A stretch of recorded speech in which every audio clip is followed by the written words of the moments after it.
बाबू दयाशंकर उन लोगों में थे जिन्हें उस वक्त तक सोहबत का मजा नहीं मिलता जब तक कि वह प्रेमिका की जबान की तेजी का मजा न उठाएं। रूठे हुए को मनाने में उन्हें बड़ा आनंद मिलता। फिरी हुई निगाहें कभी कभी मोहब्बत के नशे की मतवाली औंखें से भी ज्यादा मोहक जान पड़ती, आकर्षक लगती। झगड़ों में मिलाप से ज्यादा मजा आता। पानी में हल्के हल्के झकोले कैसा समा दिखा जाते हैं जब तक दरिया में धीमी धीमी हलचल न हो, सैर का लुत्फ नहीं। अगर बाबू दयाशंकर को इन दिलचस्पियों के कम मौके मिलते थे तो यह उनका कसूर न था। गिरिजा स्वभाव से बहुत नेक और गंभीर थी, तो भी चूंकि उनका कसूर न था।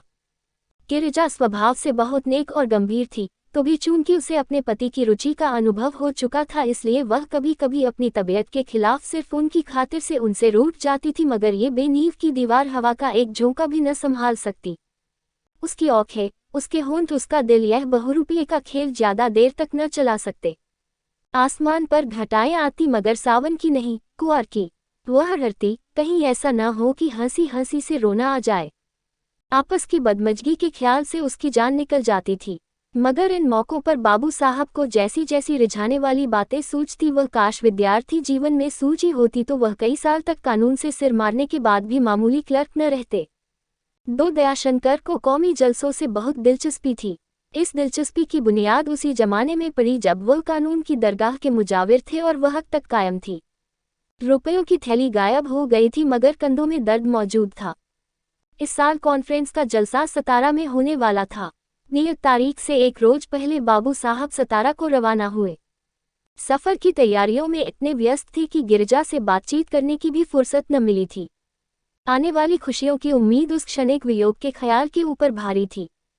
कैसा शहर होगा, बड़ी तारीफ सुनते हैं, दक्कन सौंदर्य और संपदा की खान है, खूब सैर रहेगी। हजरत तो इन दिल को खुश करने वाले ख्यालों में मस्त थे और गिरिजा आंखों में आंसू भरे अपने दरवाजे पर खड़ी यह कैफियत देख रही थी और ईश्वर से प्रार्थना कर रही थी कि इन्हें खैरियत से लाना। वह खुद एक हफ्ता कैसे काटेगी, ये ख्याल बहुत ही कष्ट देने वाला था। गिरिजा इन विचारों में व्यस्त थी। दयाशंकर सफर की तैयारियों में, यहाँ तक कि सब तैयारियां पूरी हो गई। इक्का दरवाजे पर आ गया, बिस्तर और ट्रंक उस पर रख दिए और तब विदाई भेद की बातें होने लगी। दयाशंकर गिरिजा के सामने आए और मुस्कुराकर बोले, अब जाता हूँ।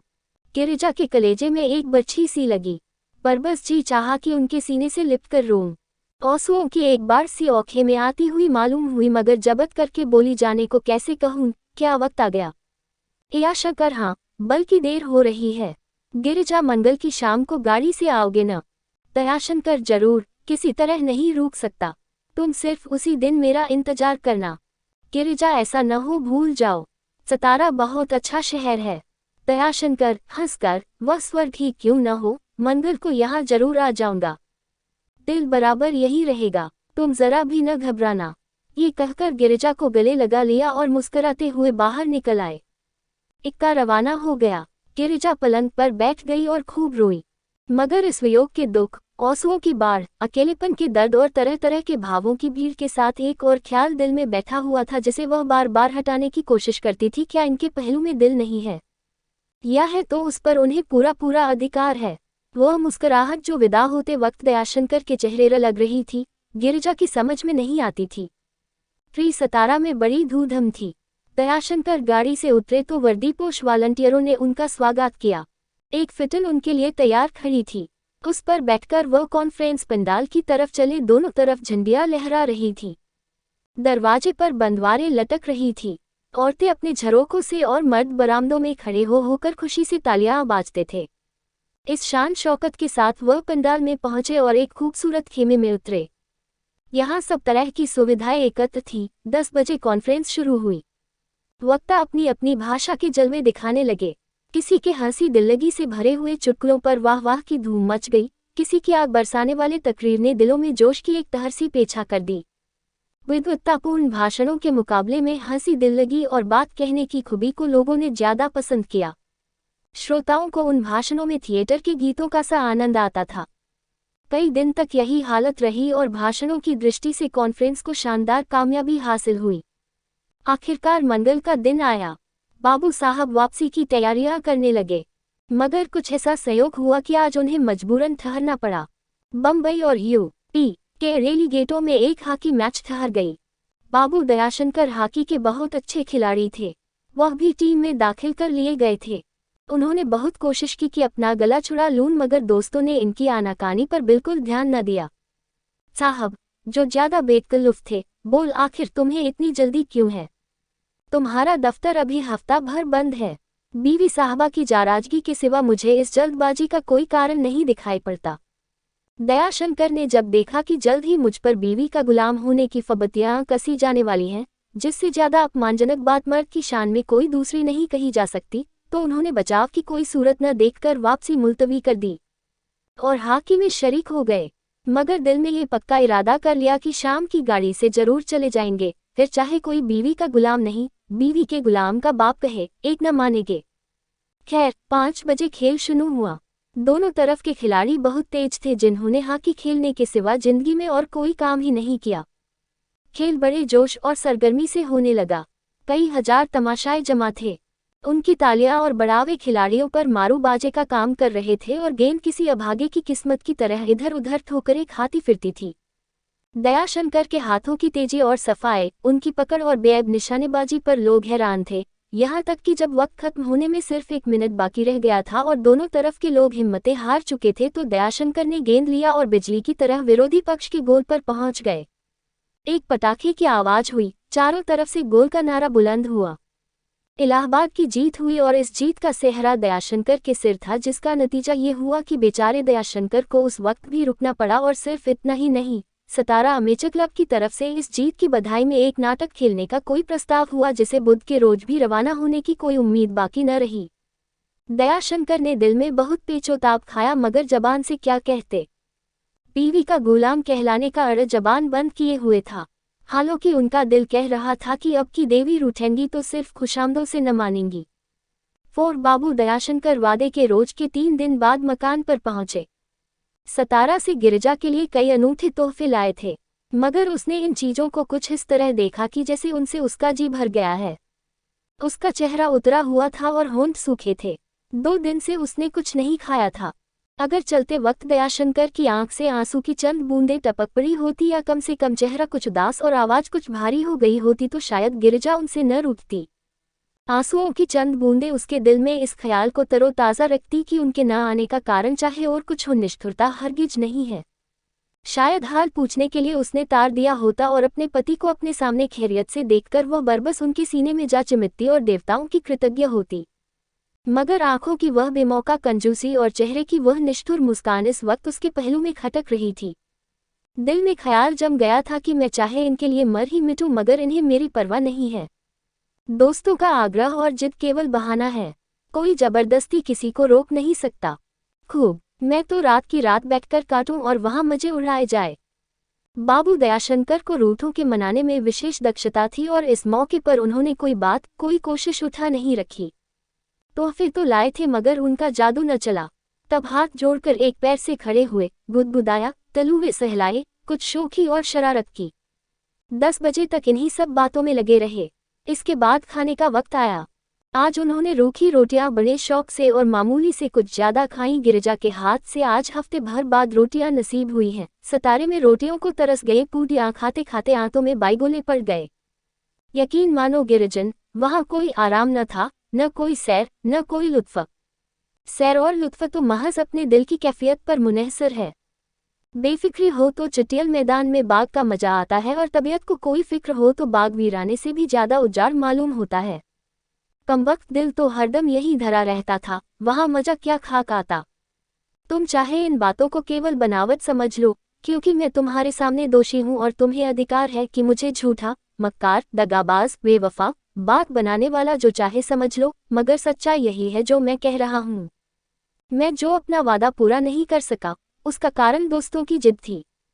दयाशंकर ने रोटियों की खूब तारीफ की, क्योंकि पहले कई बार ये तरकीब फायदेमंद साबित हुई थी, मगर आज यह मंत्र भी कारगर न हुआ।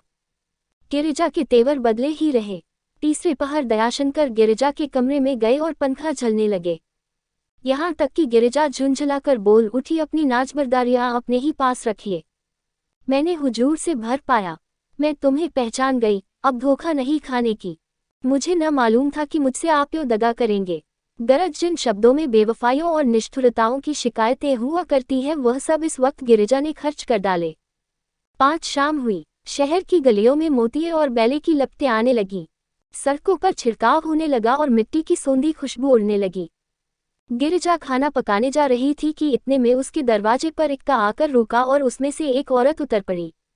उसके साथ एक महरी थी। उसने ऊपर आकर गिरिजा से कहा, बहू जी, आपकी सखी आ रही है। ये सखी पड़ोस में रहने वाली अहमद साहब की बीवी थी। अहमद साहब बूढ़े आदमी थे। उनकी पहली शादी उस वक्त हुई थी जब दूध के दौत न टूटे थे। दूसरी शादी संयोग से उस जमाने में हुई जब मुंह में एक दौत भी बाकी न था। लोगों ने बहुत समझाया कि अब आप बूढ़े हुए, शादी न कीजिए, ईश्वर ने लड़के दिए हैं, बहुएं हैं, आपको किसी बात की तकलीफ नहीं हो सकती। मगर अहमद साहब खुद बूढ़े और दुनिया देखे हुए आदमी थे। इन शुभचिंतकों की सलाहों का जवाब व्यवहारिक उदाहरणों से दिया करते थे। क्यों, क्या मौत को बूढ़ों से कोई दुश्मनी है? बूढ़े गरीब उसका क्या बिगाड़ते हैं? हम बाग में जाते हैं तो मुरझाए हुए फूल नहीं तोड़ते, हमारी आंखें तरोताज़ा हरे भरे खूबसूरत फूलों पर पड़ती हैं। कभी कभी गजरे वगैरह बनाने के लिए कलियां भी तोड़ ली जाती हैं। यही हालत मौत की है। क्या यमराज को इतनी समझ भी नहीं है? मैं दावे के साथ कह सकता हूँ कि जवान और बच्चे बूढ़ों से ज्यादा मरते हैं। मैं अभी ज्यों का त्यों हूँ। मेरे 3 जवान भाई, 5 बहनें, बहनों के पति, तीनों भावजे, 4 बेटे, 5 बेटियां, कई भतीजे, सब मेरी आंखों के सामने इस दुनिया से चल बसे। मौत सबको निगल गई मगर मेरा बाल बौका न कर सकी। ये गलत, बिल्कुल गलत है कि बूढ़े आदमी जल्द मर जाते हैं। और असल बात तो यह है कि जवान बीवी की जरूरत बुढ़ापे में ही होती है। बहुएं मेरे सामने निकलना चाहे और न निकल सकती हैं। भावजे खुद बूढ़ी हुई, छोटे भाई की बीवी मेरी परछाई भी नहीं देख सकती है। बहनें अपने अपने घर हैं, लड़के सीधे मुंह बात नहीं करते। मैं ठहरा बूढ़ा, बीमार पड़ूं तो पास कौन फटके, एक लोटा पानी कौन दे, देखूं किसकी आंख से जी कैसे बहलाऊं। क्या आत्महत्या कर लूं या कहीं डूब मरूं? इन दलीलों के मुकाबले में किसी की जबान न खुलती थी। गरज इस नई अहमदिन और गिरिजा में कुछ बहना पसा हो गया था। कभी कभी उससे मिलने आ जाया करती थी। अपने भाग्य पर संतोष करने वाली स्त्री थी। कभी शिकायत या रंज की एक बात जबान से न निकालती। एक बार गिरिजा ने मजाक में कहा था कि बूढ़े और जवान का मेल अच्छा नहीं होता। इस पर वह नाराज हो गई और कई दिन तक न आई। गिरिजा महरी को देखते ही फौरन आंगन में निकल आई और गोस इस वक्त मेहमान का आना नागवारा गुजरा मगर महरी से बोली, बहन अच्छी आई, 2 घड़ी दिल बहलेगा।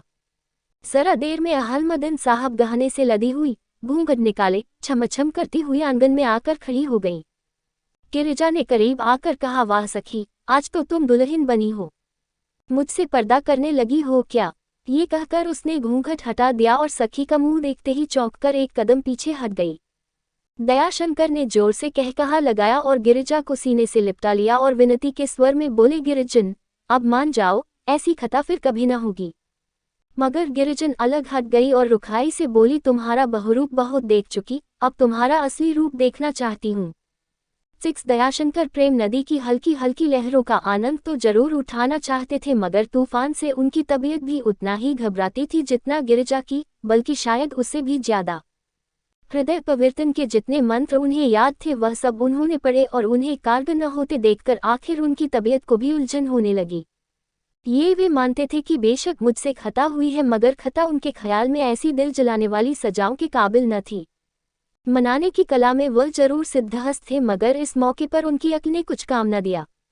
उन्हें ऐसा कोई जादू नजर नहीं आता था जो उठती हुई काली घटाओं और जोर पकड़ते हुए झोंकों को रोक दे। कुछ देर तक वह उन्हीं ख्यालों में खामोश खड़े रहे और फिर बोले, आखिर गिरिजन अब तुम क्या चाहती हो? गिरिजा ने अत्यंत सहानुभूति शून्य बेपरवाही से मुंह फेरकर कहा, कुछ नहीं। दयाशंकर, नहीं, कुछ तो जरूर चाहती हो वरना 4 दिन तक बिना दाना पानी के रहने का क्या मतलब? क्या मुझ पर जान देने की ठानी है?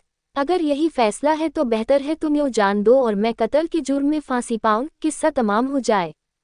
अच्छा होगा, बहुत अच्छा होगा, दुनिया की परेशानियों से छुटकारा हो जाएगा। यह मंत्र बिल्कुल बेअसर न रहा। गिरिजा आंखों में आंसू भरकर बोली, तुम खामखाम मुझसे झगड़ना चाहते हो और मुझे झगड़े से नफरत है।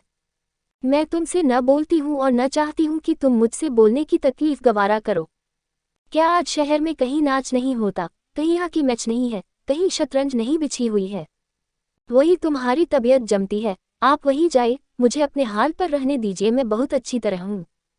दयाशंकर करुण स्वर में बोले, क्या तुमने मुझे ऐसा बेवफा समझ लिया है? गिरिजा, जी हाँ, मेरा तो यही तजुर्बा है। दयाशंकर, तो तुम सख्त गलती पर हो। अगर तुम्हारा यही ख्याल है तो मैं कह सकता हूँ कि औरतों की अंतर्दृष्टि के बारे में जितनी बातें सुनी है वह सब गलत हैं। गिरजन, मेरे भी दिल है। गिरिजा ने बात काटकर कहा, सच, आपके भी दिल है? यह आज नई बात मालूम हुई। दयाशंकर कुछ झेप कर बोले, खैर जैसा तुम समझो। मेरे दिल न सही, मेर जिगर न सही, दिमाग तो साफ जाहिर है कि ईश्वर ने मुझे नहीं दिया, वरना वकालत में फेल क्यों होता। गोया मेरे शरीर में सिर्फ पेट है, मैं सिर्फ खाना जानता हूँ और सचमुच है भी ऐसा ही। तुमने मुझे कभी फाका करते नहीं देखा। तुमने कई बार दिन दिन भर कुछ नहीं खाया है, मैं पेट भरने से कभी बाज नहीं आया। लेकिन कई बार ऐसा भी हुआ है कि दिल और जिगर जिस कोशिश में असफल रहे वह इसी पेट ने पूरी कर दिखाई, या यूं कहूं कि कई बार इसी पेट ने दिल और दिमाग और जिगर का काम कर दिखाया है। और मुझे अपने इस अजीब पेट पर कुछ गर्व होने लगा था, मगर अब मालूम हुआ कि मेरे पेट की अजीब पेट पर कुछ गर्व होने लगा था, मगर अब मालूम हुआ कि मेरे पेट की बेहया लोगों को बुरी मालूम होती है। ... इस वक्त मेरा खाना न बने, मैं कुछ न खाऊंगा। गिरिजा ने पति की तरफ देखा, चेहरे पर हल्की सी मुस्कुराहट थी। वह ये कर रही थी कि यह आखिरी बात तुम्हें ज्यादा संभल कर कहनी चाहिए थी। गिरिजा और औरतों की तरह ये भूल जाती थी कि मर्दों की आत्मा को भी कष्ट हो सकता है। उसके ख्याल में कष्ट का मतलब शारीरिक कष्ट था। उसने दयाशंकर के साथ और चाहे जो रियायत की हो, खिलाने पिलाने में उसने कभी भी रियायत नहीं की, और जब तक खाने की दैनिक मात्रा उनके पेट में पहुंचती जाए उसे उनकी तरफ से ज्यादा अंदेशा नहीं होता था। हजम करना दयाशंकर का काम था। सच पूछिए तो गिरिजा ही की सखियों ने उन्हें हॉकी का शौक दिलाया, वरना अपने और सैकड़ों भाइयों की तरह उन्हें दफ्तर से आकर हुक्के और शतरंज से ज्यादा मनोरंजन होता था। गिरिजा ने ये धमकी सुनी तो त्योरियां चढ़ाकर बोली, अच्छी बात है, न बनेगा। दयाशंकर दिल में कुछ झेप से गए। उन्हें इस बेरहम जवाब की उम्मीद न थी। अपने कमरे में जाकर अखबार पढ़ने लगे। इधर गिरिजा हमेशा की तरह खाना पकाने में लग गई।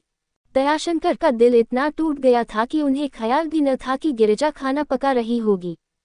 इसलिए जब 9 बजे के करीब उसने आकर कहा कि चलो खाना खा लो तो वह ताज्जुब से चौंक पड़े, मगर यह यकीन आ गया कि मैंने बाजी मार ली। जी हरा हुआ, फिर भी ऊपर से रुखाई से कहा, मैंने तो तुमसे कह दिया था कि आज कुछ न खाऊंगा। गिरिजा, चलो थोड़ा सा खा लो। दयाशंकर, मुझे जरा भी भूख नहीं है। गिरिजा, क्यों, आज भूख नहीं लगी? दयाशंकर, तुम्हें 3 दिन से भूख क्यों नहीं लगी? गिरिजा, मुझे तो इस वजह से नहीं लगी कि तुमने मेरे दिल को चोट पहुंचाई थी। दयाशंकर, मुझे भी इस वजह से नहीं लगी कि तुमने मुझे तकलीफ दी है। दयाशंकर ने रुखाई के साथ यह बातें कही और अब गिरिजा उन्हें मनाने लगी। फौरन पौसा पलट गया। अभी एक ही क्षण पहले वह उसकी खुशामदीद कर रहे थे, मुजरिम की तरह उसके सामने हाथ बौधे खड़े गिड़गिड़ा रहे थे, मिन्नती करते थे, और अब बाजी पलटी हुई थी। मुजरिम इंसाफ की मसनत पर बैठा हुआ था। मोहब्बत की राहें मकड़ी के जालों से भी पेचीदा हैं। दयाशंकर ने दिन में प्रतिज्ञा की थी कि मैं भी इसे इतना ही हैरान करूंगा जितना इसने मुझे किया है, और थोड़ी देर तक वह योगियों की तरह स्थिरता के साथ बैठे रहे।